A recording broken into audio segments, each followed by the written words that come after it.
Welcome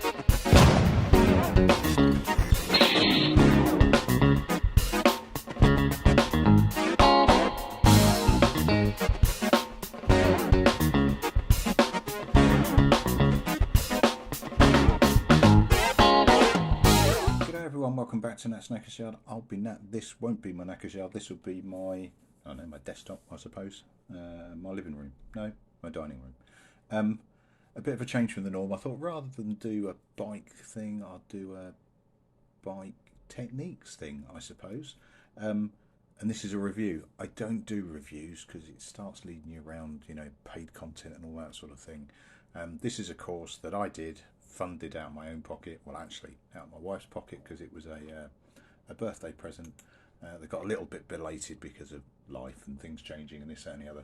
But I finally got to go yesterday, and in fact, my last upload was me kind of en route and a little bit of a teaser as to this. So it's done through these guys, the Great British Woodshop. Now, just for location, because obviously we're not all based out the same place. The Great British Woodshop, I've missed it, is down here near West Byfleet, so it's about an hour away from me, or hour 20 away from me. Beautiful part of the world, in Welding, Surrey. But you know, that's kind of where it is, outside the Oudlis zone, which is cool.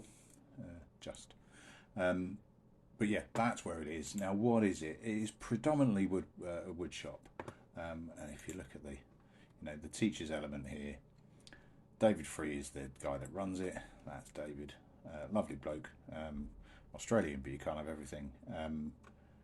Really fascinating background, electrical engineer, worked for his own government for a while.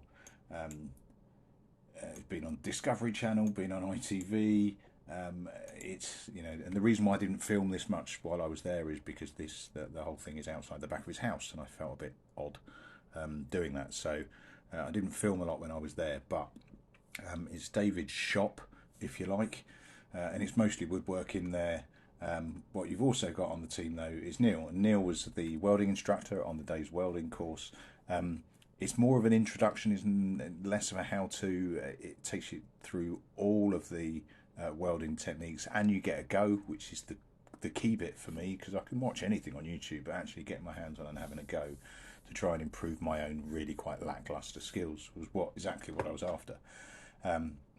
So that's Neil. Well, that was Neil a good few years ago.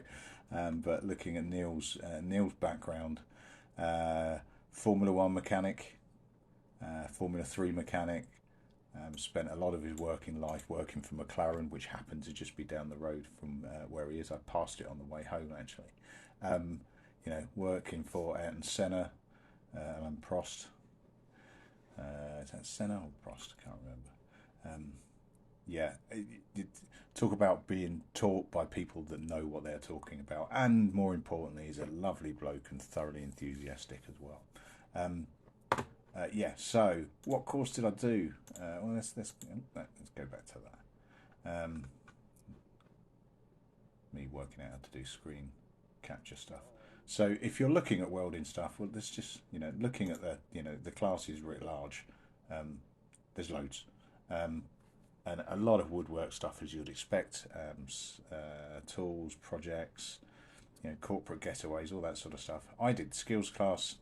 I did the welding course, which was this one. So let's just jump into that.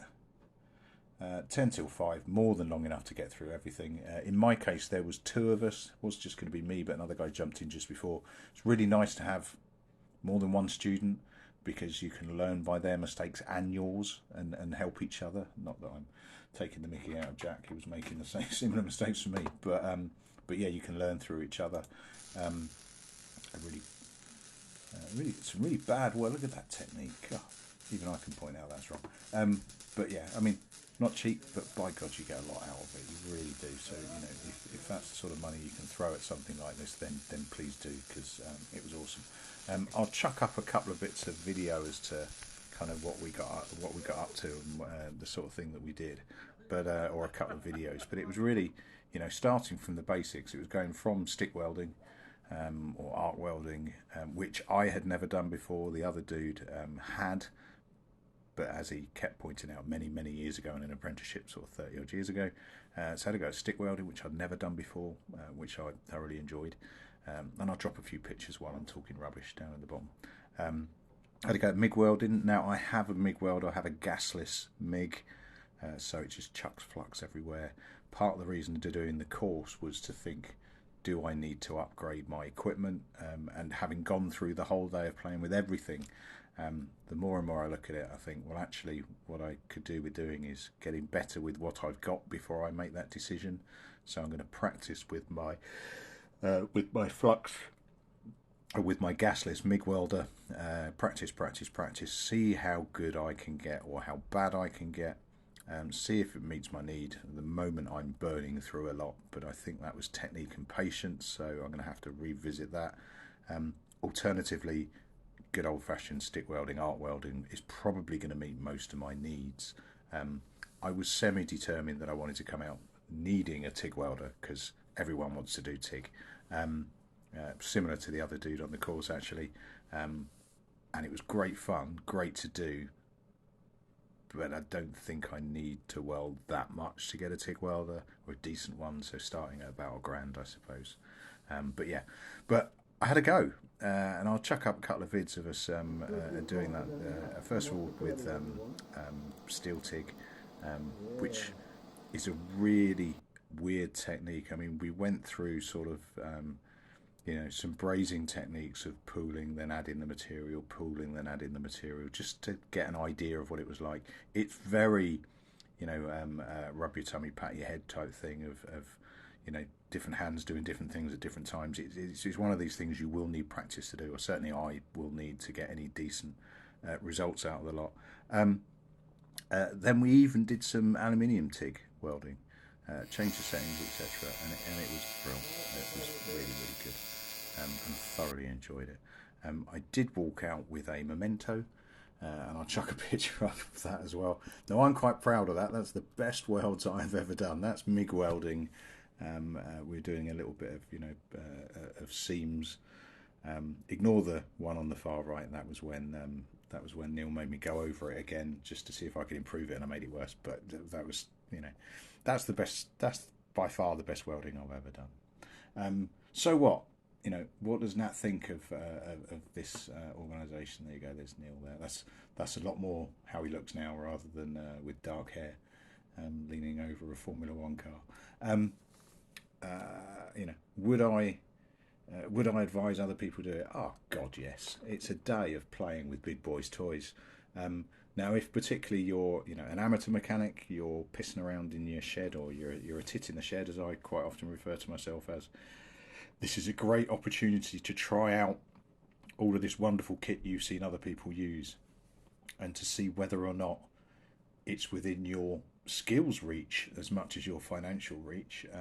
We can't all afford to go out and buy a TIG welder tomorrow.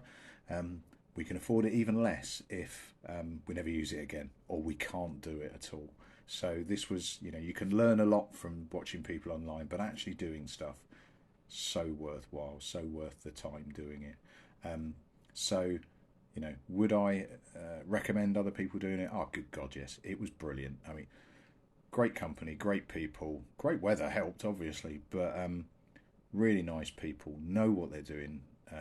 You can't fault, the best side of 50 years as a Formula One, Formula 3 mechanic.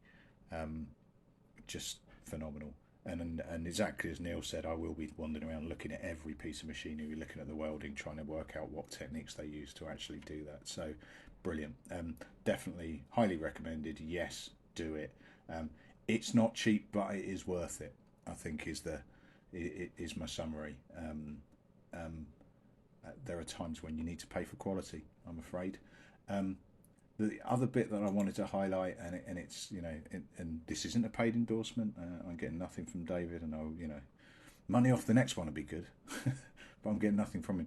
But his setup, he also has a spray painting booth. Well, it's not a spray painting area, I would say, rather than a full booth. But I think I'll be back, David, if you're watching this. I'm really intrigued. You know, as those that know my channel will know, um, I'm not a bad painter, but there's always room for improvement, and I want to get better with my guns. I'm pretty good with cans. I think I can produce with cans what most idiots can with these, and even half talented can with those. But I want to move on to proper paint jobs and doing it properly. So I think I'll be back. So if you need an endorsement for these brilliant guys, if you need an endorsement for the Great British Woodshop, that's it. I'm going back. I'm going to go back and do another course there, more than likely the spray painting one, because that's more my bag. I'm not really a woodworky person. But yeah, fantastic. If you get the opportunity to get hands-on with this equipment, be that through a formal course like this, or relatively formal, there's no academic course and there's no certificate at the end, but if you get the opportunity to have a go on these hands-on with kit, do it. If you can do it with people with even half the experience that Neil and David have, then do it. I gained so much out of yesterday, but more importantly, I really enjoyed it. Thanks very much all. Cheers. I'll catch you later on. Ta-da.